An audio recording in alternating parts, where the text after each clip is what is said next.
So I am here with Jessie. Jessie, good to see you, my friend. As always. Hello. We were just talking and we were laughing, so we had to take a minute because I was wiping the tears away because whenever we get together, we just smile and laugh so much. We have to soften our cheeks back up Soften the cheeks. for this talk, so we're not just like this. That's right, exactly. I'm permanently stuck like this for forever. But I have Jessie with me. She's been very gracious to come on and talk. Jessie is one of our members from the Kingdom and has gone through Axiom as well. And just love you to pieces, my friend. Seriously. Thank you. And, Me too. I think what? It's been 2 years? 2.5 years? Yeah, 2.5. Yeah. So we are here to celebrate some wins and to celebrate Jessie. She has some stuff that I haven't even heard about yet, but I'm excited to hear about. And the whole purpose of this is to showcase some members that we love. You're going to be folks that are watching this on the recording, like you're going to see more of this. But we want to showcase members who are doing great things and who are walking and following the process that is laid out in our programs and things like that. But Jessie, thanks again for being here. And I cannot wait to hear what you have going on.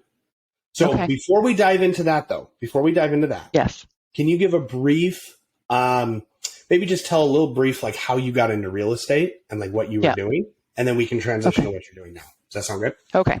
Yep. Good. So my background is in interior design and architecture, and I went to a very successful school, and I've had a very successful career, all things considered, right? And then I worked in big firms. Wasn't really my favorite thing. We can talk more about that later. Just because I don't love the corporate lifestyle, right? Who does? Who in this group loves that? None of us, right? So we all have that in common. And then I opened my own business and I did consulting and I took on my own clients, and that was more successful, right? I was more successful, but I was just more and more a slave, just instead of to the corporate lifestyle, just to myself. Yeah. But I did I've always had an interest in flipping properties and renovation projects, which I had done on my own properties a number of times. But I hadn't leveraged those two skills together to create new income streams. And so that's how me and real estate married. And a lot of people were saying, why aren't you a realtor? It just makes so much sense with all the things that you're doing. You're leaving money on the table. Sure. And I always said no. And then one day I said yes. And some friends that I knew who were in the Kingdom said, you have to come here and you have to do this. And then that's how I was introduced, and that's how I came in. Right, exactly. And here we are. Here we are. So you've done kind of a variety of different things in real estate. Yeah. Like you just mentioned the flipping, you've done a little bit of wholesaling, and then you have rentals. I have one that's coming on sometime in the next year. That's one of the things. Okay, that's one of the things. That's one of the things. Yeah. And I have some goals involved in getting more this year. Yes. And then you have your license. You've been doing things on the licensing side of things. That's been going well. So the biggest thing, I think the first, I tried to put my wins in order so that there was some sort of logic. There was a lot. I saw the thing. I was like, there wasn't one of the things one. There's like 5 or 6 of them. There's a lot. Yeah. There's like a series of some really cool wins this year. Because when I think of, sometimes I don't give myself any credit at all. So I'm like, well, things are going great, but I didn't really have any great wins. And then when I sit there and think about it, I'm like, well, if I told somebody else about some of these wins, they would be like, those are incredible. And I would be like, they're small cheese, because one of the things I've been working really hard on myself with for the year is to not hold anybody else against yourself, right? My wins are incredible as a standalone piece, right? There, in no way should I put somebody else's wins against my wins, because that is just never a path to success, right? And so I forget that some days, and then other days when I honor that theme, I can appreciate more and have more gratitude and grow and focus on the things that I need to be focused on, because I'm looking at this compartmentalized piece instead of these other things. Right, exactly.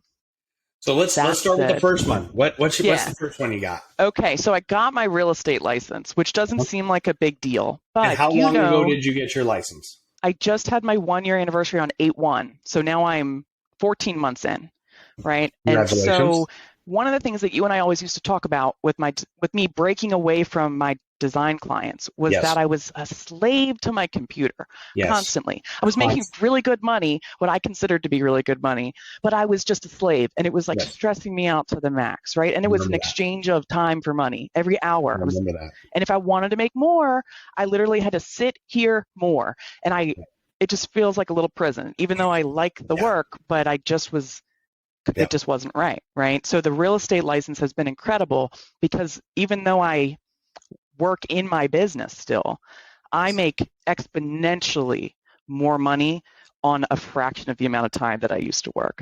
Yes. And so I've like doubled my income in the past. For that first year in real estate, I was a part of 30 transactions. That never happens with new realtors, by the way. You don't have to hold yourself to that standard too if you're watching this. But still. Yeah, I mean, just to pause for a second, what that is a testament to, because I've known you for long enough, and I've known that the work that you've put in, that's a testament to all the work that you put in for years. Yeah. To prepare yourself to be put in that position. I think so. Yeah. Yeah, 100%. I would agree. Definitely. Yeah. So I was involved in transactions totaling over $6 million worth of real estate, not including commercial transactions. So that's cool. That was incredible for my first year. As an agent, if anyone's watching as an agent, that's bananas. Like seriously, that's bananas. So I blew my like old paychecks out of the water, and then there was this, that bridge, and I'm still going over that bridge in some degree, but that bridge where a lot of us who are in the kingdom feel like we have to cross, where you can finally start letting go of your security blanket with your old job. Yeah. I still hold on to like 2 little threads from that one because I use their software to do work for like my best paying client. It's like super high, but that's like the only reason. And so I can use their free software. So I'm like, I'm here if you need me. So just let me use your software when I need it. But I never do any work for them.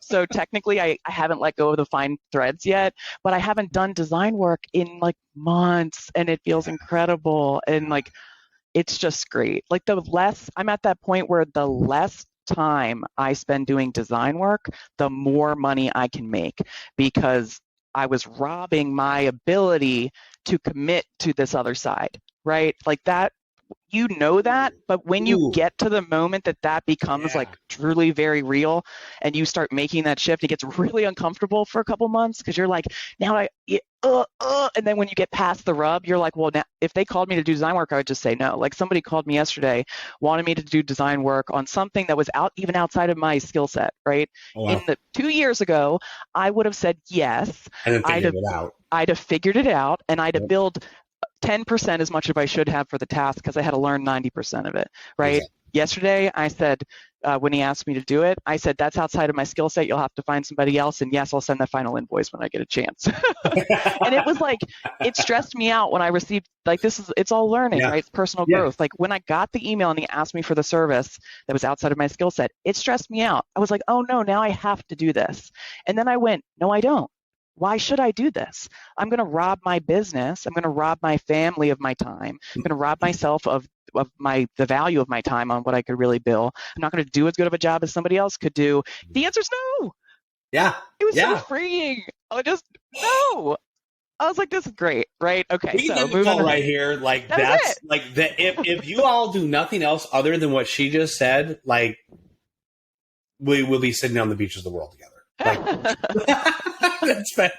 that is amazing. Thank you. Fantastic. Like I'm so proud of you. Wow. And people, when you first get into the kingdom, people talk about these things. You read the books, you listen to the audiobooks, you go to the calls, you listen to Todd and Jordan, and and you're like, that those days could come one day. But it's funny how like the lessons I learned 2.5 years ago are now coming and being like, this is really happening, right? Like all of those things. Those milestones are coming to pass. Okay, so that said, we'll move on to the next one. Okay, we'll talk about the money ones, the fun money ones. Okay, so I learned through those exchanges, I feel like I've really learned how to provide more value to the situation, right? To how to better analyze the situation, find a way to provide more value. And so one of the ways that I did that was really cool this year is that I had a client that came to me I wasn't making like any money on this guy. He was the real estate client buying a house, small house, made me drive to a million fucking houses. I was still learning. I was early. So I like thought it was okay to drive them all over the place. You know, it was wasting my time. Right. Okay. So, but it's never waste your time. And here's why. So he was relocating here from out of from a different part of the state or something like that, and he was impressed with me, liked me, and his boss, who owns the business that he works for, wanted to move their corporate location to another location, and so he plugged me to the boss and said, "Hey, this girl's awesome. She can do anything. You'd be so impressed by like her background." I mean, it's pretty accurate. But thank you. He was like, you know, if you want that building down there, she'll get you that building down there, right? And so so the guy just puts my client in the driver's seat with it. And I'm like, is the boss real? Like, are we okay? Okay, great.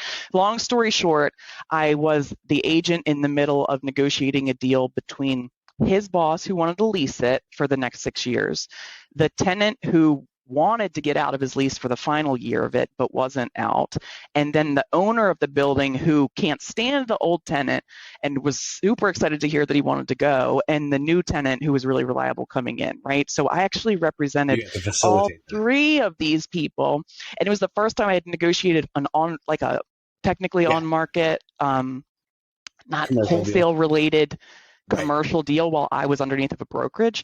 Right. So the funny part is there's all these rules with residential real estate. The commercial real estate is like the wild, wild west.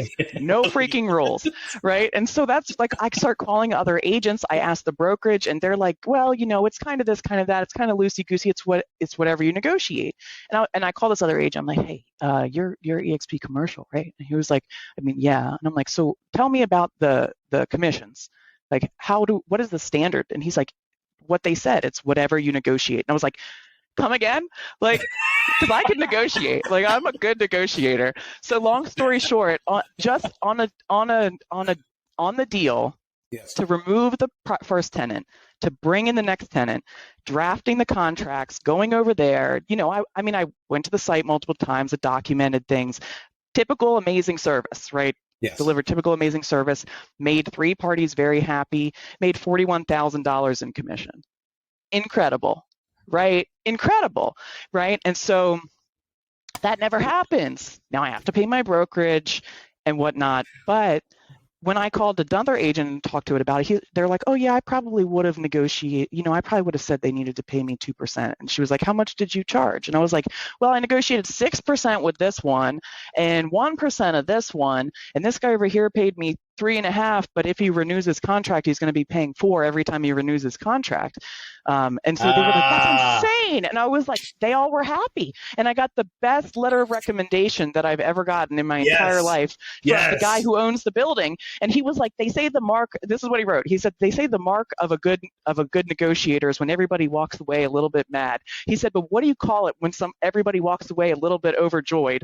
And I was like, this is the same guy hands me, get this. He hands me that letter as he's handing me a $20,000 check from his personal account. And I was like, my life is changing before my eyes. What is happening right now? What is happening right now? Like, and it was all back to what you guys always say, which is provide more value and you will be paid accordingly, right? Somebody brought me into a situation where I could identify each person's issue. These 3 parties were not good at communicating with each other, right? And I solved the issue, right there. And so we're leading into the next one, the passive income one, right? Yes. So the company moving in didn't want to pay their commission lump sum up front. Right. So they said, hey, we don't want to pay this up at one time. And so I said, okay, well, that's no big deal. We can pay it 2 times this year. And he was like, oh, no, that's not what we want to do. Can we pay it over the course of the lease? And I was like, oh, yeah, sure we can, but with interest. So now I get quarterly payments from them for that commission drawn out over 6 years with interest. And the first time that came was the first time I've ever received a check in my life that I did the work for before. Yes. Yes. And now I'm just getting this check quarterly. Every quarter. So every quarter, which is like for 6 years. For the next 6 years. And so that is really cool. And it's not very much, you know, the checks for like less than $1,000, but each time, but it's, sure.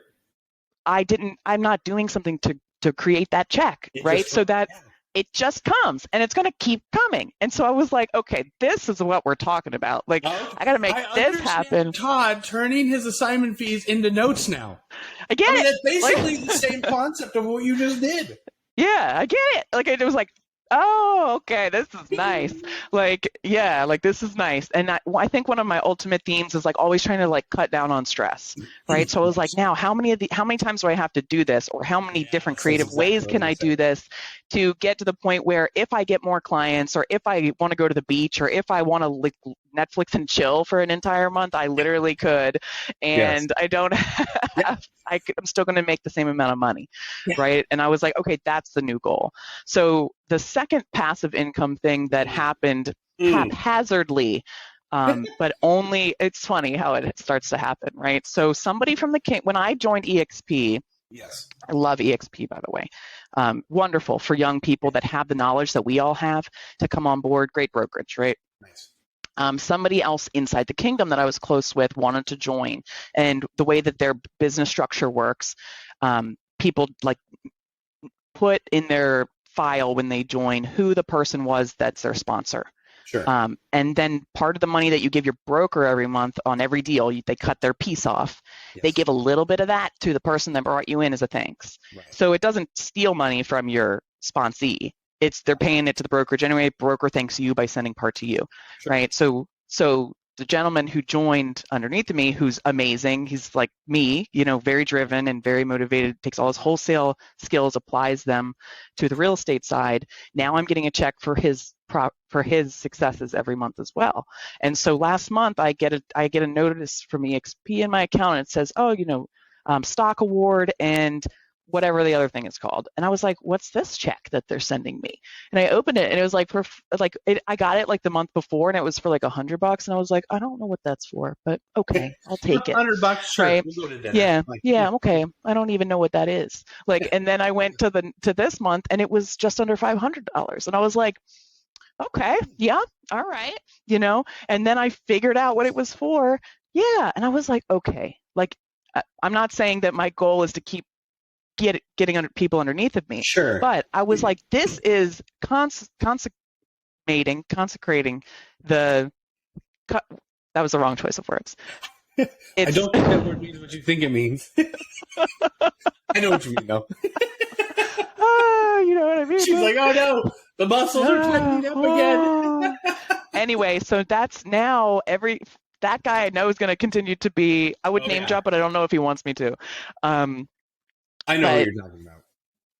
Now that check's coming for 6 years. This agent is a baller, and he's going to keep wholesaling and keep being successful in real estate. So I know that check is only going to grow and keep coming. And so that, even though they weren't directly like rentals or notes, in the traditional sense, my indirect path helped me to have these realizations. Exactly. Right? Because you could go all the way into like the whole like manifestation conversation, right? Of like, we're like, I want to start having this idea of passive income, and you've been building towards it, and you have all these things that are starting to happen now. Yeah. Now all of a sudden you're like, wait a second, like I didn't even plan on this one. It just happened. It just showed up. It just showed up. Literally because it showed up to you because of the actions that you were taking. Yes. And then it validates the whole idea of like, wow, having checks come in every month that I don't have to work for feel really freaking good. It feels really good. Yes. Yeah. Yes. And so then I went to the boardroom last month virtually, because that worked better for me. Kingdom Connect. Yeah, the Kingdom Connect. Right. Right. Thank you. Yeah. And where Troy. Kingdom Connect. And it was great. And Troy talked. If you haven't gone, you should go. Everybody, every time. I really think everybody should go every time. And for those that don't know, that's our monthly thing. It's once a month for one day. Wow. You can reach out and I'll get you some information. Yeah, it's great. Continue. So I went to the one. My first one was last month. And I'm going to be going to the next one. My first one was last month. And ironically, Troy was talking about how to create passive income from poof, from nothing, right? And so, from poof, which is what I need to do. And one of the reasons I'm in a place in my life where I need to do that is because even though I've made some choices when I first started getting into my own personal assets in real estate, Mhm. I picked up a few that require a lot of heavy lifting. And Yes. so now a lot of my funds have to go there to finish that commitment. So to keep me on my path of continual growth with real estate, I need to keep growing my portfolio, but I need to do it in ways that aren't funds heavy. And Sure. so that was why these two themes, and then that with Troy was very eye-opening to me, because he's like, why don't you just go out there and buy some properties on passive or on seller finance at a low interest rate, and for the exact same price you bought them, sell them to somebody else with a higher interest rate. And it was like literally like my eyes were two light bulbs that like blew out of my eyes when he said that. Like I was like, oh my gosh, like Yeah. this is going to work for me. And it's Yeah. in my life and in my journey, this is going to be great because I don't have to bring money to the table, and I don't have to be stressed by the renovation. I don't have to be Right. being the designer. I'm so sick of having to be the designer on everything and Yep. like do drawings for that stuff. I'm so like, it's like I have like PTSD of my previous career. Like I need to get away from it for a couple of years. But I need those like low stress. Yeah, low stress checks. And checks. Yeah, low stress checks. And you know what? A couple $100 here, a couple $100 there. I'm going to get better at it. Like I'm going to start small, get better at it, and then a couple years from now we'll be having this talk again, and I'll be like, guess what kind of ones I crushed this month? And I got this many this month. Then my goal right now is just to get my first one, right? Yes, first one. You know, I have the 2 checks, but I want one that I got on seller financing, made a spread on the interest, and sold it again on seller financing. Yep. And then I'm the one in the middle. And that's my current goal at the moment. And everyone on the recording just went. Now they have to go and they have to, research all these topics because. Exactly. Oh, and I have one. Hang on, my dog is whining. I'm going to shut the office door so he can't bug me. I have one more success for you. Yes. I love it. Okay, so this one was really cool too. So you learn less. This was also a learning lesson. I'm still in the part of my life, like I'm cusping where I still need to get big checks. I can't take them all on Sure. like long-term payments. Yeah, you gotta have there's a little bit of a balance there. Yep. Yeah, there's a balance still happening with me with that. Sure. Because of what I said about my other commitments, right? I still need those big chunks of change. And so I had a recent transaction where the seller came to me and he was in a pickle and needed to sell his land. Come to find out, long story short, a couple months later, his land wasn't just being foreclosed on, but his house next door to the land was also being foreclosed on. And he hid this from me for a number of months until it was almost too late. Right, until it was like almost he was going to lose it all. Okay, here's another interesting lesson really quick. This is why you should not rent, why you should always buy a house. Anybody out there who's still renting, because this guy walked away with a ton of cash and equity, even though he was really down and out because he owned this property. We're going to get there in a second. So anyway, long story short, I sell this guy's property. I ended up doing dual agency because I brought the buyer. Because of my wholesaling skills and marketing that I learned, I was able to find someone to purchase this so I could represent both sides of the transaction, right? So I got double commission on it, saved this guy from foreclosure, worked with the bank, got everything working, right? So that's the basic, that's normal real estate, right there. Not the dual agency part, that was special, but that's a little special. That's for anyone watching that is not in every state.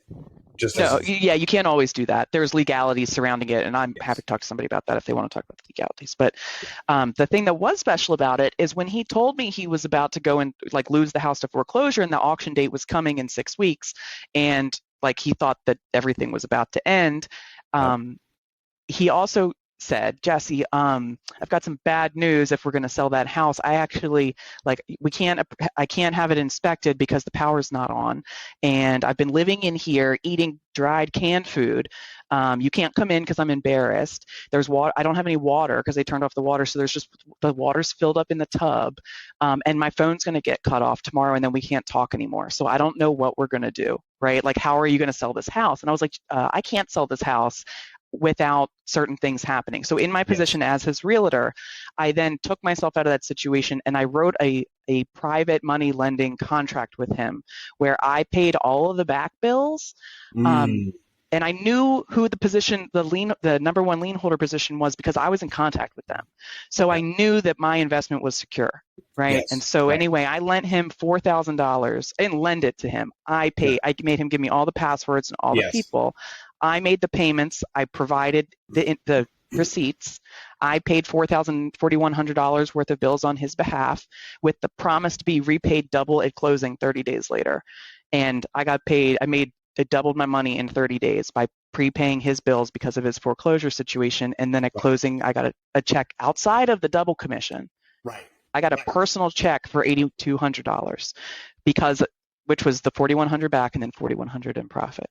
So, I mean, I absolutely crushed it on that transaction. And the funny thing is now, like when people talk about these big transactions, sometimes I'm like, well, how much did you make on that big transaction?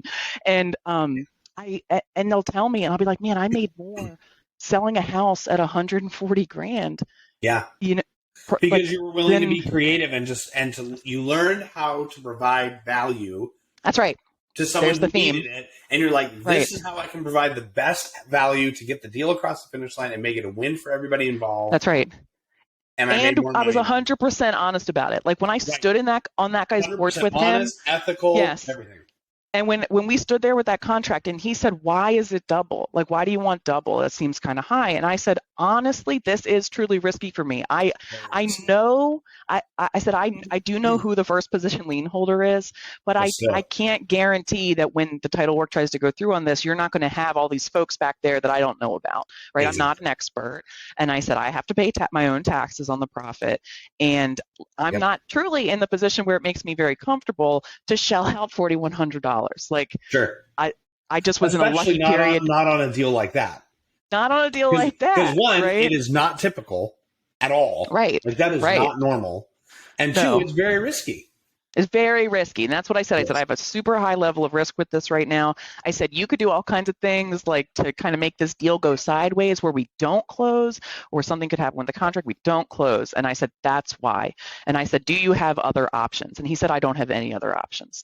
Yeah. And I said, let me explain to you what's going to happen if they foreclose on your house. Right. And I said, if they take it, I said, your credit will be ruined. And and all the things, right? And he was like, let's do it. This is great. And that guy with a smile on his face agreed to pay me double. Him. That's right. Because you said, you educated him and said in a way that was appropriate and like not demeaning. You're like, hey, this is the reality. Like, we're going to talk real facts here. Yeah. Do you have any other options? No. Great. This is what's going to happen and what you can expect. Yeah. And he's like, oh crap. I wasn't aware of the full breadth of the situation. And you're like, that's why I'm trying to help you. That's right. Yeah. That's right. So that was the other cool thing. So, when you look at it as like a breadth of things throughout the last 2 years, you're like, okay, well, she holds 2 assets that are kind of a hot mess that are costing her a lot of money that aren't finished. And, but she did that one, she did really cool commission, and she's got 2 streams of passive income, and she was a private money lender once, and so like, I'm like, okay. Just look at all the examples of where you created money out of poof. There's quite a bit of that. That needs to be a quote. We might have to make that into a shirt. Create money out of poof. Everyone's like, what does that mean? Oh, yeah. I can't tell you, I am very thankful for the kingdom, because 2 years ago, if I needed a lump sum of money, it was very stressful, right? Money was just always the stressful thing. It still is, really. I'm not past that. But it's becoming so much less stressful because as things come at me, my husband said to me recently, he said, you and I are really good at coming up with money when we need it. And I was like, that is a great, yes. Yeah. Instead of freaking out like I used to, oh, hey, this payment's coming due, those windows that we bought for the house, our 1 year's coming up, we got to pay that off. I'm like, oh yeah, how much is it? Oh, okay, whatever. That's cool, I'll pay it off. Just tell me when it comes in, and that freedom is immeasurable. Yeah, it's just incredible. Because the whole point of the kingdom is to end financial suffering. Yes. Right? And that financial suffering for many people is the whole idea of what you just described or I guess you described the opposite of it, where you're like, oh, we have a bill that's due, or we have a debt that we have to pay off. Okay, just let me know when it happens and we'll pay it off. And then you don't think about it until it's paid off, and you're like, sweet, done. Yes, and even a year ago. Suffering. Yeah. Because financial suffering is like, oh shit, now what? Yes. Yeah. Right? And like you come up with the money, but still it's like, ah, that's financial suffering. Or I had to compromise like 80 hours of my week to sit here. Yes. And that's how I solved my problem. Exactly. Where now, and now you have multiple examples the of flywheel, like when I like the way that I lay out my CRM, I can see like, okay, here are the checks that I know are coming over the next 60 days. And then here are the ones that are like actively listed, or, you know, or deals that I'm expecting that have a high likelihood of panning out, but not all of them might. And then here, like, you know, like, anyway, so I can see outward into the next like 6 months, you know, and then I can fill in as needed. So I was just talking to Troy the other day on the follow-up call from that, and about like where am I going from here, right? And so I think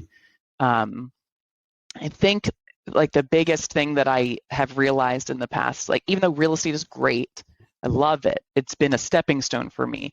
Obviously, being a realtor is not what I want to be doing like 5 years from now. Sure. You know, or even a couple years from now. It's a great skill. It helped me get to the next level, and I love it. Don't get me wrong. It's really, I enjoy it now. Fits your personality, skill set. Yeah, I can just acknowledge that it's not going to fulfill me the way it does now for many years.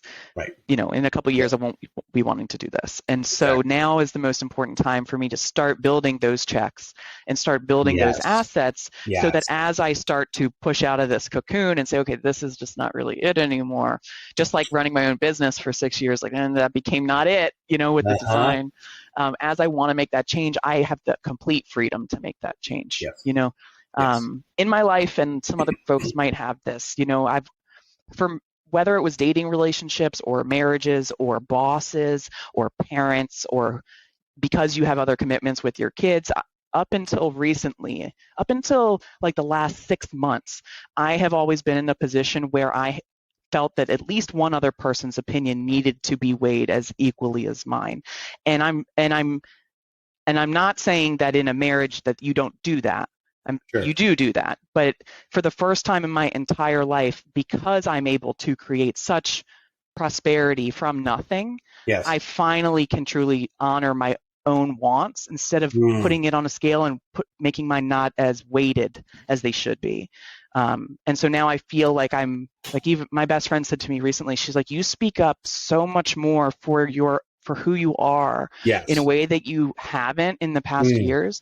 She's like, I know you would say like in murmurings you felt certain ways, but you didn't have the voice, the capacity to voice your wants and wishes. And she's like, I'm so proud that you do now. And I was like, and I feel like I can, because I'm like, you know what, if somebody doesn't like it, they can take the high road, because I'm just gonna I just make my shit happen. Like, you know, I'm just gonna make my shit happen. You know, poof, damn it. I created it out of poof, and I'll keep creating it out of poof. Like, you know, like. I love this so much. Oh my gosh, I will just say I am incredibly proud of you. Thank you. Seriously, like hearing this is just brings joy to my soul. Like I am. Thank you. Incredibly proud of you. It is just so cool to hear I mean, you've just dropped so many different nuggets that I'm like, this interview has just been straight fire. Thank you for seriously. You're welcome. People are going to watch this and be inspired, and they're going to be like, it's just going to be good. It's going to be incredible. I have one other thing to add that I think would be helpful for people. Do it, please. One thing that I struggle with that I mentioned is, and I didn't go fully into it, but I get very easily distracted because I have ADHD pretty badly, and I try to manage it my own ways. But I'm very like, you know, whatever you guys call that. There's a term for that, right? Like something's glitzy and you squirrel shiny moments. Object syndrome. That's what people. Yeah. So sometimes it's like I have trouble succinctly staying a path. Right. And so I feel like it took me much longer than other people to forge what the path is. And the path is truly like freedom, time freedom, freedom to spend time with my family, passive income for not just because of the checks, but because of the freedom it provides, right? It's like directly correlated to this, and the lack of stress, right? And I could go into the deeper meanings behind all of these things, but I'll leave it there, right? But that's my goal. Those are my goals. And so a lot of these things I would get distracted with, or other people would tell me I could do, and I would go off on these paths, which are why I think it took me maybe 2.5 years to get here to where I'm at now, is because I kept being like, oh, okay, this person's wholesaling and I should absolutely wholesale. Wholesaling is what it is, right? And then it was like, no, rentals is what it is. Rentals. And but that wasn't right for me, right? Or this is this and that, a million different things. Yep.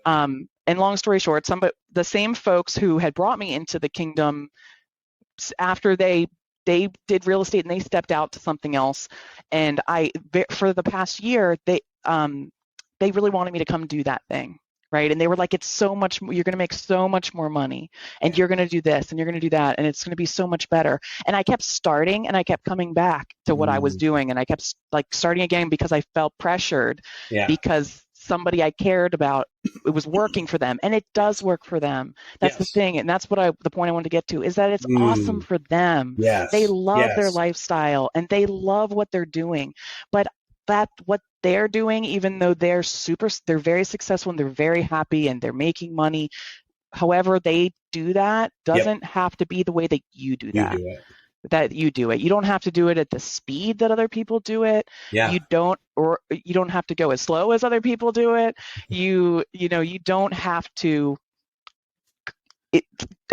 I think I'm a good example is that like a lot of the themes in the kingdom I'm doing, but I'm just not doing it necessarily the same way as everybody else is doing it. But we're all doing the same things. But I feel like maybe you're following the principles. Following the principles. And still showcasing the values. Yes. Right, which is a big piece of it, like being ethical and transparent and things like that. But then following the principles of success and financial literacy and adding value and all of that. But you're like, this is how I can take this and apply it in this setting. Yes. Fantastic. And it's working for me. And at the end of every day, I feel happier and at peace and more whole. And as I started to see myself veering off, right, at this distraction thing that was happening in my life, which was that kind of always happens. I know it doesn't work well for me. And then I started to do it again.